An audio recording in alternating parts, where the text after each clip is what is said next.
Hello everyone. ಇವತ್ತು ನಾನು ನಿಮಗೆ ಸಿಂಪಲಾಗಿ ಒಂದು ಕ್ಯೂಬ್ ಮಾಡಲ್ನ ಯಾವ ರೀತಿ ಮಾಡೋದು ಮತ್ತು ಅದನ್ನು ಯಾವ ರೀತಿ ಪ್ರೆಸೆಂಟೇಷನ್ ಮಾಡೋದು ಅಂತ ನಾನು ನಿಮಗೆ ತೋರಿಸ್ಕೊಡ್ತೀನಿ. ಮೊದಲನೇದಾಗಿ ಮಾಡೆಲ್ ಮೇಕಿಂಗ್ ಯಾವುದೇ ಮಾಡಬೇಕಿದ್ರೂ ಒಂದು ಕಾರ್ಟ್ರೇಜ್ ಶೀಟ್ನ ಅವಶ್ಯಕತೆ ಇರುತ್ತೆ. ನಾನು ಸ್ವಲ್ಪ ಥಿಕ್ನೆಸ್ ಇರುವಂಥ ಕಾರ್ಟ್ರೇಜ್ ಶೀಟ್ನ ತೊಗೊಂಡಿದ್ದೀನಿ. ಕ್ಯೂಬ್ ಅಂದರೆ ಟೋಟಲ್ 6 ಸೈಡ್ಸ್ ಇರ್ತವೆ, 4 ಸೈಡು, ಒಂದು ಟಾಪು ಮತ್ತು ಒಂದು ಬಾಟಮು. ಕ್ಯೂಬ್ ಅಂದರೆ ಎಲ್ಲ ಸೈಡ್ಸು ಈಕ್ವಲ್ ಇರೋದ್ರಿಂದ ನಾನು ಕಾನ್ಸ್ಟೆಂಟಾಗಿ 5 ಸೆಂಟಿಮೀಟರ್ನ ಕನ್ಸಿಡರ್ ಮಾಡಿ ತಗೋತಾ ಇದ್ದೀನಿ. ನೀವು ಯಾವುದೇ ಮಾಡೆಲ್ ಮಾಡಬೇಕಿದ್ರೂ ಫಸ್ಟು ಡ್ರಾಯಿಂಗ್ ತುಂಬಾ ಇಂಪಾರ್ಟೆಂಟ್ ಆಗುತ್ತೆ. ಅದಿಲ್ಲ ಅಂದರೆ ನೀವು ಮಾಡೆಲ್ ಮಾಡೋದಕ್ಕೆ ಆಗಲ್ಲ. ನಾನು ಯಾವ ರೀತಿ ಮಾಡೆಲ್ನ ಡ್ರಾ ಮಾಡ್ಕೋತಾ ಇದ್ದೀನಿ ಡ್ರಾಯಿಂಗ್ಸ್ನ, ಅದೇ ರೀತಿ ನೀವು ಡ್ರಾ ಮಾಡ್ಕೊಳ್ಳಿ. ಮೊದಲಿಗೆ ಕನ್ಸ್ಟ್ರಕ್ಷನ್ ಲೈನ್ಸ್ನ ಯೂಸ್ ಮಾಡಿಬಿಟ್ಟು ಒಂದು ಲೈಟಾಗಿ ಒಂದು ಡ್ರಾಯಿಂಗ್ನ ಮಾಡ್ಕೊಳ್ಳಿ. ಕನ್ಸ್ಟ್ರಕ್ಷನ್ ಲೈನ್ಸ್ ಅಂದರೆ ಬೇರೆ ಏನೂ ಇಲ್ಲ, ಜಸ್ಟ್ ಲೈಟಾಗಿ ಒಂದು ಡ್ರಾಯಿಂಗ್ನ ಡ್ರಾ ಮಾಡ್ಕೊಳ್ಳಿ. ಒಂದ್ಸಲ ನಿಮಗೆ ಡ್ರಾಯಿಂಗ್ ಪರ್ಫೆಕ್ಟಾಗಿ ಬಂದಿದೆ ಅಂತ ಅಂದಮೇಲೆ ಅದನ್ನು ಸ್ವಲ್ಪ ಥಿಕ್ನೆಸ್ ಬರೋ ಥರ, ಅಂದರೆ ನಿಮಗೆ ವಿಸಿಬಲ್ ಇರೋ ಥರ ಆ ಡ್ರಾಯಿಂಗ್ ಮೇಲೆ ಸ್ವಲ್ಪ ಡಾರ್ಕಾಗಿ ಲೈನ್ನ ಡ್ರಾ ಮಾಡ್ಕೊಳ್ಳಿ.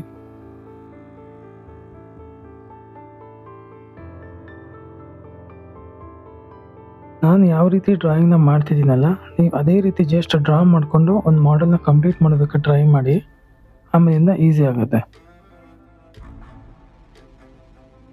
ಈಗ ಯಾವುದೇ ಒಂದು ಮಾಡೆಲ್ನ ಅಟ್ಯಾಚ್ ಮಾಡಬೇಕು ಅಂದರೆ ಯೂಶಲಿ 6 ಪೀಸಸ್ ಇರೋದ್ರಿಂದ 6 ಪೀಸ್ ನಾವು ಕಟ್ ಮಾಡ್ಕೊಳೋದಿಲ್ಲ, ಒಂದಕ್ಕೊಂದು ಆಲ್ರೆಡಿ ಅಟ್ಯಾಚ್ ಆಗೋ ಥರ ನಾವು ಡ್ರಾಯಿಂಗ್ನ ಡ್ರಾ ಮಾಡ್ಕೋತೀವಿ ಮತ್ತು ಒಂದಕ್ಕೊಂದು ಪೇಸ್ಟ್ ಮಾಡಬೇಕಾಗಿರುತ್ತೆ. ಹಾಗಾಗಿ ನಾನು ಎಕ್ಸ್ಟ್ರಾ 5 mm ಅಂದರೆ ಒಂದು ಅರ್ಧ ಸೆಂಟಿಮೀಟ್ರಷ್ಟು ಎಕ್ಸ್ಟ್ರಾ ಡ್ರಾಯಿಂಗ್ನ ಡ್ರಾ ಮಾಡ್ಕೋತಾ ಇದ್ದೀನಿ ಎಲ್ಲ ಸೈಡಿಂದನೂ.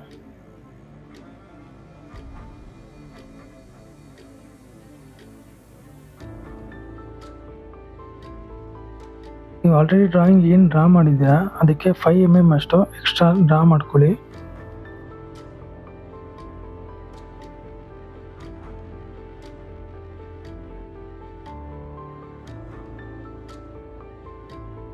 ಒಂದ್ಸಲ ಅಡಿಷ್ನಲ್ ನಾವೇನು ಮಾಡಿದ್ವಿ 5 mm ಅಷ್ಟು ಫಿನಿಶ್ ಆದಮೇಲೆ ನೆಕ್ಸ್ಟು ಎಲ್ಲ ಜಾಯಿಂಟ್ಸಲ್ಲಿ ಕೂಡ ಎಲ್ಲ ಕಾರ್ನರಲ್ಲಿ 45 ಡಿಗ್ರಿನ ಡ್ರಾ ಮಾಡ್ಕೋಬೇಕಾಗತ್ತೆ. ನಾನು ಯಾವ ರೀತಿ ಡ್ರಾ ಮಾಡ್ತಿದ್ದೀನಿ ಜಸ್ಟ್ ಆ ರೀತಿ ಒಂದ್ಸಲ ನೀವು ಡ್ರಾ ಮಾಡಿ ಟ್ರೈ ಮಾಡಿ. ನಂತರ ಮಿನಿ ಡ್ರಾಫ್ಟ್ ಇರೋದ್ರಿಂದ ಆಲ್ರೆಡಿ ಅದರೊಳಗಡೆ ಆ್ಯಂಗಲ್ ಸಿಗುತ್ತೆ ನನಗೆ, ಹಾಗಾಗಿ 45 ಡಿಗ್ರಿ ಡೈರೆಕ್ಟಾಗಿ ನಾನು ಡ್ರಾ ಮಾಡ್ಕೋತಾ ಇದ್ದೀನಿ. ನಿಮ್ಮ ಹತ್ರ ಮಿನಿ ಡ್ರಾಫ್ಟ್ ಇಲ್ಲ ಅಂದರೆ ಒಂದು 45 ಡಿಗ್ರಿ ಸೆಟ್ ಸ್ಕ್ವೇರ್ ತೊಗೊಂಡು ಡೈರೆಕ್ಟಾಗಿ ಡ್ರಾ ಮಾಡ್ಕೋಬೇಕಾಗುತ್ತೆ. ಈ ರೀತಿ ಡ್ರಾಯಿಂಗ್ ಪೂರ್ತಿ ರೆಡಿ ಆದಮೇಲೆ ಅದನ್ನು ಆ ಡ್ರಾಯಿಂಗ್ ಶೀಟಿಂದ ಏನಿರುತ್ತೆ ಆ ಬಾರ್ಡರ್ ಲೈನಿಂದ 5 mm ಬಿಟ್ಟು ಏನು ನಾವು ಡ್ರಾಯಿಂಗ್ ಡ್ರಾ ಮಾಡಿದ್ದೀವಿ ಅಲ್ಲಿವರೆಗೂ ಫುಲ್ ಕಂಪ್ಲೀಟಾಗಿ ಡ್ರಾಯಿಂಗ್ನ ಕಟ್ ಆಫ್ ಮಾಡ್ಕೊಳ್ಳಿ.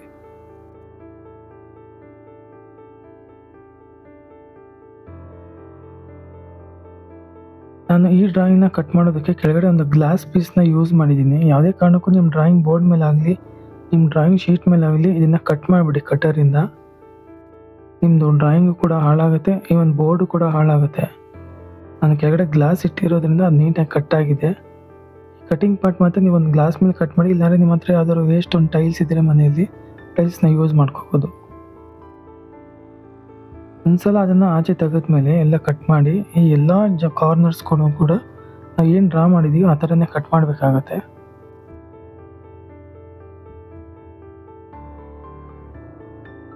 ಈ ಥರ ಯಾವುದಕ್ಕೋಸ್ಕರ ಮಾಡ್ತಿದ್ದೀನಿ ಅಂತ ನಿಮಗೆ ಮುಂದೆ ಗೊತ್ತಾಗುತ್ತೆ, ಜಸ್ಟ್ ನೋಡ್ತಾ ಹೋಗಿ ವಿಡಿಯೋನ.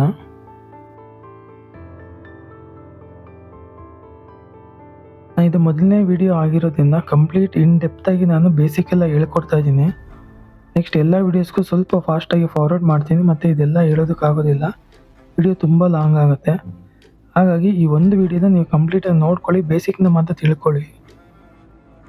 ಈ ಥರ ಎಲ್ಲ ನಾವೇನು ಡ್ರಾ ಮಾಡಿದ್ದೀವಿ ಅಷ್ಟನ್ನು ಕಟ್ ಮಾಡ್ಕೊಂಡಿದ್ದಾದಮೇಲೆ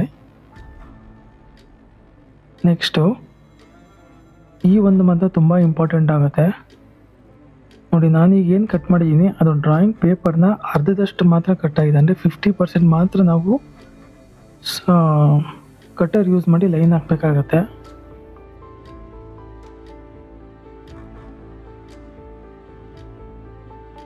ಈ ಒಂದು ಕಟ್ಟು ನೀವು ಏನು ಮಾಡಬೇಕಾಗಿತ್ತಲ್ಲ ಈ ಟೈಮಲ್ಲಿ ನೀವು ತುಂಬ ಕೇರ್ಫುಲ್ಲಾಗಿ ಮಾಡ್ಕೊಳ್ಳಿ. ಒಂದು 4-5 ಸಲ ಸೈಡಲ್ಲಿ ಫಸ್ಟು ಪ್ರಾಕ್ಟೀಸ್ ಮಾಡ್ಕೊಳ್ಳಿ, ಆಮೇಲಿಂದ ಡೈರೆಕ್ಟಾಗಿ ಮಾಡೆಲ್ ಮಾಡ್ಕೊಳ್ಳಿ. ಒಂದು ಸಲ ಅದೇನಾದ್ರು ಪೂರ್ತಿ ಕಟ್ಟಾಯಿತು ಅಂದರೆ ನೀವು ಫಸ್ಟಿಂದ ಮತ್ತೆ ಡ್ರಾಯಿಂಗ್ನ ಡ್ರಾ ಮಾಡಬೇಕಾಗತ್ತೆ.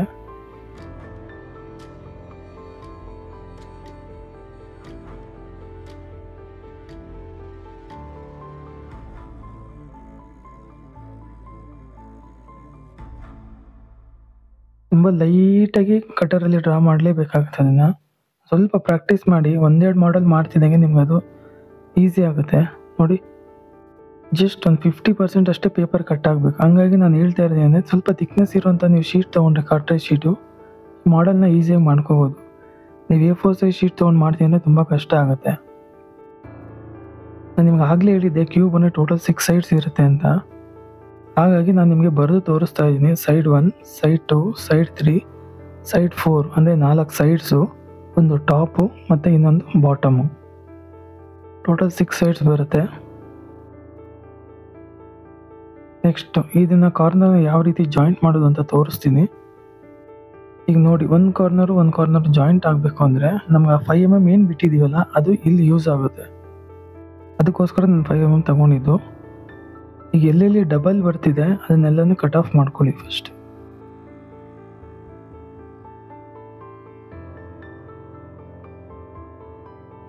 ಒಂದಕ್ಕೊಂದು ಜಾಯಿಂಟ್ ಮಾಡಬೇಕಾದ್ರೆ ಒಂದು ಸೈಡ್ ಇದ್ರೆ ಸಾಕಾಗುತ್ತೆ. ನೋಡಿ, 2 ಇತ್ತು, ನಾನು ಒಂದು ಕಟ್ ಮಾಡಿದೆ, ಇನ್ನೊಂದು ಅದು ಯೂಸ್ ಆಗುತ್ತೆ. ಆ ಥರ ನಿಮ್ಗೆ ಅರ್ಥ ಆಗಲಿ ಅಂತ ಎಲ್ಲದರಲ್ಲೂ ಕಂಪ್ಲೀಟಾಗಿ ಮಾಡಿದ್ದೆ ಡ್ರಾಯಿಂಗು. ಎಲ್ಲ ಜಾಯಿಂಟ್ಸ್ನೂ ಒಂದ್ಸಲ ಕನೆಕ್ಟ್ ಮಾಡಿ ನೋಡಿದ್ರೆ ಗೊತ್ತಾಗುತ್ತೆ ನಮಗೆ ಯಾವುದು ವೇಸ್ಟ್ ಆಗುತ್ತೆ, ಯಾವುದು ಯೂಸ್ ಆಗುತ್ತೆ ಅಂತ. ಯಾವುದಾದ್ರು ಅವಶ್ಯಕತೆ ಇರುತ್ತಲ್ಲ ಅದನ್ನೆಲ್ಲ ನಾವು ಕಟ್ ಆಫ್ ಮಾಡೋಣ.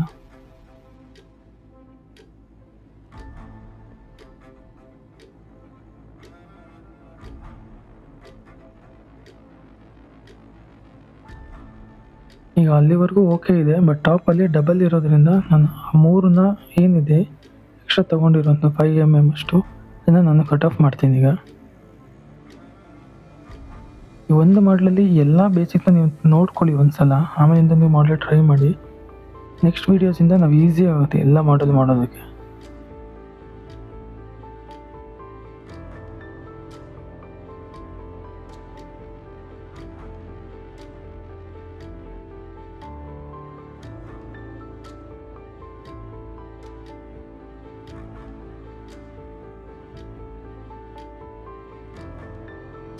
ಅಡಿಷ್ನಲ್ ಏನೇನಿತ್ತು ಅದನ್ನೆಲ್ಲ ನಾವು ತೆಗೆದಾಕಿರೋದ್ರಿಂದ ಈಗ ಒಂದು ಫೆವಿಕಲ್ ತೊಗೊಂಡು ನಾವು ಮಾಡಲ್ನ ಸ್ಟಾರ್ಟ್ ಮಾಡೋಣ. ನಾವು 5 mm ಅಂತ ಏನಕ್ಕೆ ನಾವು ಎಕ್ಸ್ಟ್ರಾ ಬಿಟ್ಟಿದ್ವಿ ಅಂದರೆ ಅದು ಇಲ್ಲಿ ಯೂಸ್ ಆಗುತ್ತೆ. ನೋಡಿ, ನಾನು ನಿಮ್ಗೆ ಆಗಲೇ ಹೇಳಿದ್ದೆ ಆ 5 mm ಯಾಕೆ ಬಿಡ್ತಾ ಇದ್ದೀವಿ ಅಂತ. ಈ ಥರ ಪ್ರತಿ ಜಾಯಿಂಟ್ಸು, ಪ್ರತಿ ಕಾರ್ನರ್ಸೂ ನಾವು ಅದನ್ನು ಪೇಸ್ಟ್ ಮಾಡೋದಕ್ಕೆ ಆ 5 mm ಏನು ಎಕ್ಸ್ಟ್ರಾ ಬಿಟ್ಟಿದ್ವಲ್ಲ ಅದು ಇಲ್ಲಿ ಯೂಸ್ ಆಗುತ್ತೆ. ಈಗ ಅದು ಮಾಡಲ್ನ ಇನ್ಸೈಡ್ ಬರಬೇಕು. ಇನ್ಸೈಡ್ ಬರೋ ಥರ ನಾವು ಅದನ್ನು ಜಾಯಿನ್ ಮಾಡಬೇಕಾಗುತ್ತೆ. ನಾವು 5 ಸೆಂಟಿಮೀಟರ್ ಏನು ಡ್ರಾ ಮಾಡ್ಕೊಂಡಿದ್ದೀವಿ ಕ್ಯೂಬು ಅದು ಮಾತ್ರ ಔಟ್ಸೈಡ್ ಕಾಣುತ್ತೆ. ಮಿಕ್ಕಿದ 5 mm ಏನು ಬಿಟ್ಟಿದ್ದೀವಿ ಅದು ಪ್ರತಿ ಕಡೆನೂ ಇನ್ಸೈಡಲ್ಲಿ ಜಾಯಿಂಟ್ ಆಗುತ್ತೆ ಅಷ್ಟೇ.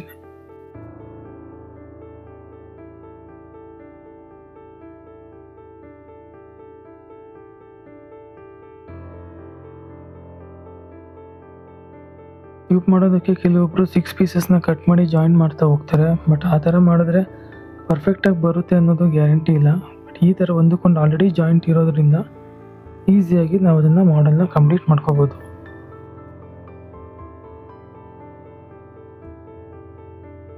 ಈಗ ನೋಡಿ, ಎಲ್ಲ ಸೈಡು ನಾವೀಗ ಪೇಸ್ಟ್ ಮಾಡಿದಂಗೆ ಆಯಿತು. ಒಂದ್ಸಲ ಫೆವಿಕಲ್ಲಿ ಹೊಸ್ದಾಗಿ ಹಾಕಿರೋದ್ರಿಂದ ಸ್ವಲ್ಪ ಪ್ರೆಷರ್ ಕೊಟ್ಟು ಒಳಗಡೆಯಿಂದ ನೀಟಾಗಿ ಸ್ಟಿಕ್ ಆಗೋ ಥರ ಮಾಡ್ಕೊಳ್ಳಿ. ಇನ್ನು ಟಾಪ್ ಒಂದು ಬ್ಯಾಲೆನ್ಸ್ ಇದೆ, 3 ಸೈಡ್ಸ್ಗೂ ಫೆವಿಕಲ್ ಹಾಕ್ಬಿಟ್ಟು ಈಗ ಟಾಪ್ ಒಂದು ಕ್ಲೋಸ್ ಮಾಡೋದು ಮಾತ್ರ ಬ್ಯಾಲೆನ್ಸ್ ಇದೆ. 3 ಸೈಡ್ಸನ್ನು ಫೆವಿಕಲ್ನ ಯೂಸ್ ಮಾಡಿ ಟಾಪ್ ಏನಿದೆ ಅದನ್ನು ಮಾತ್ರ ಕ್ಲೋಸ್ ಮಾಡ್ಕೋಬೋದು.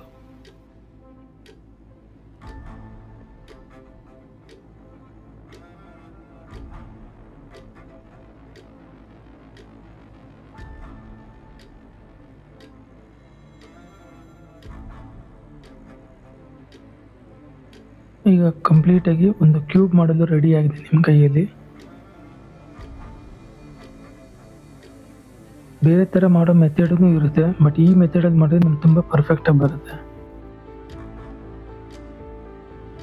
ಈಗ ಇದೇ ಕ್ಯೂಬ್ನ ಐಸೋಮೆಟ್ರಿಕ್ ವ್ಯೂ ಅಂದರೆ 3 ಡೈಮೆನ್ಷನಲ್ ವ್ಯೂವಲ್ಲಿ ಯಾವ ರೀತಿ ಮಾಡೋದಂತ ನಾನು ನಿಮ್ಗೆ ತೋರಿಸ್ಕೊಡ್ತೀನಿ. ಮೊದಲಿಗೆ ಒಂದು ಆರಿಜೆಂಟಲ್ ಲೈನ್ ಹಾಕೋಬೇಕು ಮತ್ತು ವರ್ಟಿಕಲ್ ಲೈನ್ ಯೂಸ್ ಮಾಡಬೇಕು. ಆರಿಜೆಂಟಲ್ ಅಂದರೆ nothing but sleeping line, vertical ಏನಂದರೆ ನಥಿಂಗ್ ಬಟ್ ಸ್ಟ್ಯಾಂಡಿಂಗ್ ಲೈನ್. ಈ ಸೆಟ್ ಸ್ಕ್ವೇರ್ ನಾನು ಏನು ಯೂಸ್ ಮಾಡ್ತೀನಿ 30 ಡಿಗ್ರಿ 60 ಡಿಗ್ರಿ ಸೆಟ್ ಸ್ಕ್ವೇರ್ ಅಂತ ನಾವು ಕರಿತೀವಿ. ನೀವು ಸ್ಕೂಲಲ್ಲೆಲ್ಲ ತುಂಬಾ ಯೂಸ್ ಮಾಡಿರ್ತೀರ. ಹಂಗಾಗಿ ಅದನ್ನು ಯೂಸ್ ಮಾಡಿ ನಾನು ಎರಡೂ ಸೈಡು 30 ಡಿಗ್ರಿ ಲೈನ್ಸ್ನ ನಾನು ಡ್ರಾ ಮಾಡ್ಕೊಂಡಿದ್ದೀನಿ. ನಾವು ಕ್ಯೂಬ್ ಆಲ್ರೆಡಿ 5 ಸೆಂಟಿಮೀಟ್ರ್ ತೊಗೊಂಡಿರೋದ್ರಿಂದ 5 ಸೆಂಟಿಮೀಟರ್ನ ನಾನು ಡಿಸ್ಟೆನ್ಸ್ನ ಬಿಟ್ಬಿಟ್ಟು 3 ಲೈನಲ್ಲೂ ಯಾವ್ಯಾವ ಲೈನು ವರ್ಟಿಕಲ್ ಲೈನ್ಸ್ ಇದೆ ಅದಕ್ಕೆ 5 ಸೆಂಟಿಮೀಟರ್ಷ್ಟು ಡ್ರಾ ಮಾಡಿ ಡಾಟ್ಸ್ನ ಇಟ್ಕೊಂಡಿದ್ದೀನಿ. ನಾವು ಏನೇ ಡ್ರಾಯಿಂಗ್ ಮಾಡೋದಿದ್ರೂ ಫಸ್ಟು ಕನ್ಸ್ಟ್ರಕ್ಷನ್ ಲೈನ್ನ ಯೂಸ್ ಮಾಡ್ಕೋಬೇಕಂದ್ರೆ ತುಂಬ ಲೈಟಾಗಿ ಮಾಡ್ಕೋಬೇಕಾಗತ್ತೆ. ಒಂದು ಸಲ ಡ್ರಾಯಿಂಗ್ ನಮಗೆ ಪರ್ಫೆಕ್ಟ್ ಆಗಿದೆ ಅಂತ ಗೊತ್ತಾದಮೇಲೆ ಡಾರ್ಕಾಗಿ ಹಾಕ್ಕೋಬೇಕು. ಯಾಕಂದರೆ ಒಂದು ಸಲ ಅದೇನಾದ್ರು ಕರೆಕ್ಷನ್ಸ್ ಆಯಿತು ಅಂದರೆ ಮತ್ತೆ ನೀವು ಇರೇಸ್ ಮಾಡೋದು ತುಂಬ ಆಡಾಗಿ ಕಾಣುತ್ತೆ. ಹಾಗಾಗಿ ಐಸೋಮೆಟ್ರಿಕ್ ಮಾಡೋದು ತುಂಬ ಡಿಫಿಕಲ್ಟ್ ಇಲ್ಲ, ತುಂಬಾ ಈಸಿ ಇರುತ್ತೆ. ಒಂದ್ಸಲ ಕೆಲವೊಂದು ಮೆಥಡ್ನ ನೀವು ಕಲ್ತ್ಕೊಂಡ್ರೆ ಸಾಕು, ಈಸಿ ಆಗುತ್ತೆ. ಯಾವುದೇ ಮಾಡೆಲ್ ಮಾಡಬೇಕಾದ್ರೂ ನಾನು ನಿಮ್ಗೆ ಹೇಳ್ಕೊಡ್ತೀನಿ. ಈಗಲಿಂದನೇ ಕಲಿತಾ ಹೋಗಿ ಮಾಡೆಲ್ ಮಾಡೋದು, ಐಸೋಮೆಟ್ರಿಕ್ಕು ಮತ್ತು ಅದನ್ನು ಪ್ರೆಸೆಂಟೇಷನ್ ಮಾಡೋದು. ಮುಂದಕ್ಕಿದೆಲ್ಲ ನಮ್ಗೆ ತುಂಬಾ ಯೂಸ್ ಆಗುತ್ತೆ. ಸ್ಕೂಲಾಗಲಿ, ಕಾಲೇಜಸ್ ಆಗಲಿ, IT ಆಗಲಿ, ಡಿಪ್ಲೊಮೊ ಆಗಲಿ, ಇಂಜಿನಿಯರಿಂಗ್ ಮಾಡೋರಿಗೆ ತುಂಬಾ ಯೂಸ್ ಆಗುತ್ತೆ ಇದೆಲ್ಲನೂ. ಸ್ಕೂಲ್ ಮಕ್ಕಳು ಯಾರಾದರೂ ಇದನ್ನು ನೋಡ್ತಿದ್ರೆ ಈಗಲೇ ಕಲ್ತ್ಕೊಳ್ಳಿ. ಈಗ ನೋಡಿ ಮಾಡೆಲ್ ಸಮೇತ ಇಟ್ಟು ತೋರಿಸ್ತಾ ಇದೆ ನಮಗೆ. ಒಂದು ಟಾಪು, ಇದು ಸೈಡ್ 1, ಇದು ಸೈಡ್ 4. ಬ್ಯಾಕ್ ಸೈಡಲ್ಲಿ ಇನ್ನೂ 2 ಸೈಡ್ಸ್ ಇರುತ್ತೆ ಮತ್ತು ಒಂದು ಬಾಟಮ್ ಇರುತ್ತೆ, ಅದು ಮಾತ್ರ ನಮಗೆ ಕಾಣೋದಿಲ್ಲ.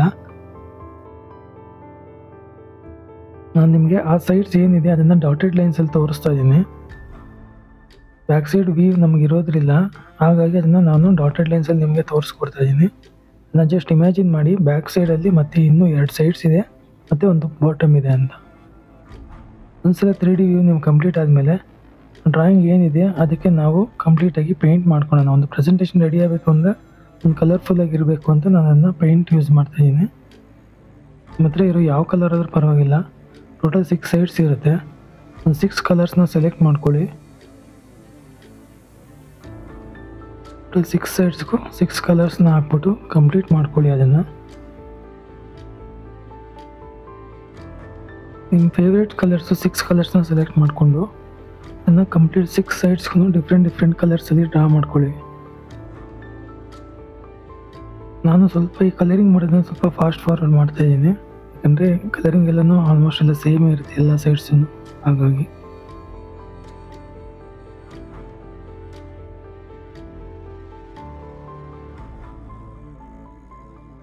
ಈಗ ನೆಕ್ಸ್ಟು ಒಂದು ಕ್ಲೇನ ಚಿಕ್ಕದಾಗಿ ತೊಗೊಂಡು ಅದನ್ನು ಒಂದು ಬೇಸ್ ಥರ ಮಾಡ್ಕೊಳ್ಳೋಣ.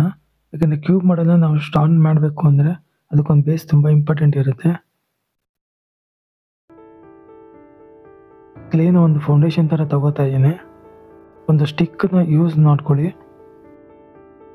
ಮಾಡಿರೋ ಮಾಡೆಲ್ನ ನಾವು ಪ್ರೆಸೆಂಟೇಷನ್ ಆಗಿ ಮಾಡಬೇಕು ಅಂದರೆ ಅದಕ್ಕೊಂದು ಬೇಸು ಮತ್ತು ಒಂದು ಸ್ಟಿಕ್ನ ಅವಶ್ಯಕತೆ ಇರುತ್ತೆ. ಹಾಗಾಗಿ ನಾನು ಕ್ಲೇನ ಬೇಸ್ ಥರ ಯೂಸ್ ಮಾಡಿದ್ದೀನಿ. ಒಂದು ನಾರ್ಮಲ್ ಸ್ಟಿಕ್ನ ಅದನ್ನು ಪೋಲ್ ಥರ ಯೂಸ್ ಮಾಡ್ಕೋತಾ ಇದ್ದೀನಿ. ನೀವು ಇದೇ ರೀತಿ ನೀವು ಮಾಡ್ಕೊಳ್ಳಿ. ಯಾವ್ದಾದ್ರು ಒಂದು ಕಾರ್ನರಲ್ಲಿ ಸ್ವಲ್ಪ ಕಟರಿಂದ ಸ್ವಲ್ಪ ಹೋಲ್ ಮಾಡ್ಕೊಳ್ಳಿ.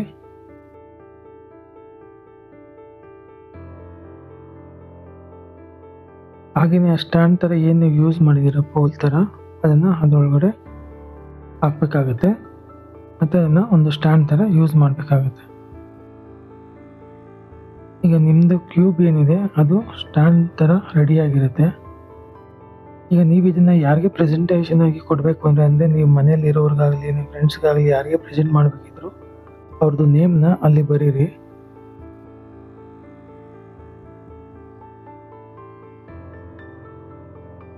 ಈಗ ಬ್ಯಾಕ್ಗ್ರೌಂಡ್ ಪೂರ್ತಿ ಕಲರ್ ಪೆನ್ಸಿಲಲ್ಲಿ ಪೂರ್ತಿ ಡಾರ್ಕಾಗಿ ಮಾಡ್ಕೋಬೇಕಾಗತ್ತೆ.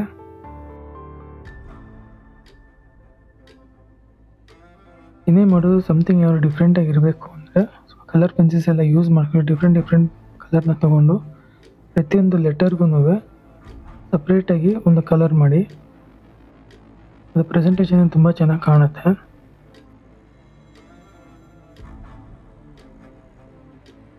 ಸೊ ನಿಮಗೆ ಫೇವ್ರೇಟ್ ಯಾರು ಇರ್ತಾರೆ ಅವ್ರ ಹೆಸರನ್ನ ನೀವು ಡ್ರಾ ಮಾಡ್ಕೋಬೋದು. ನೆಕ್ಸ್ಟ್ ಆ ಶೀಟ್ನ ಏನು ಮಾಡ್ತೀರ ಅಂದರೆ ನೀಟಾಗಿ ಕಟ್ ಮಾಡಿ ತೆಗೆದುಬಿಡಿ. ಅದನ್ನು ಫೆವಿಕಲ್ನ ಹೆಲ್ಪಿಂದ ಅದನ್ನು ಮಾಡೆಲ್ ಮೇಲೆ ಪೇಸ್ಟ್ ಮಾಡ್ಕೊಳ್ಳಿ. ಸೊ ಈಗ ಮಾಡೆಲ್ ರೆಡಿಯಾಗಿದೆ. ಈ ಮಾಡೆಲ್ನ ನೀವು ಯಾರಿಗೆ ಪ್ರೆಸೆಂಟ್ ಮಾಡಬೇಕು ಅಂದ್ಕೊಂಡಿದ್ದೀರಾ ಅವ್ರಿಗೆ ನೀವು ಕೊಡ್ಬೋದು. ನಿಮ್ಮ ಮನೇಲಿ ಇರುವಂಥ ಒಂದು ಶೋಕೇಸ್ ರ್ಯಾಕ್ನ ಖಾಲಿ ಮಾಡ್ಕೊಂಡಿರಿ, ಮಾಡೋ ಮಾಡೆಲ್ಗಳನ್ನೆಲ್ಲ ಒಂದೇ ಕಡೆ ಜೋಡಿಸ್ಬೋದು. ಇಲ್ಲಿಗೆ ಕ್ಯೂಬ್ ಮಾಡೆಲ್ ಮುಗಿದಿದೆ. ನೆಕ್ಸ್ಟ್ ನಾವು ರೆಕ್ಟ್ಯಾಂಗ್ಯುಲರ್ ಪ್ರಿಸಮ್ ಮಾಡೋದು ಹೇಗೆ ಅಂತ ನಾನು ನೆಕ್ಸ್ಟ್ ವಿಡಿಯೋದಲ್ಲಿ ಹೇಳ್ಕೊಡ್ತೀನಿ. ಅಲ್ಲಿವರೆಗೂ ಲೈಕ್, ಸಬ್ಸ್ಕ್ರೈಬ್ ಮತ್ತು ಶೇರ್ ಮಾಡಿ. Thank you.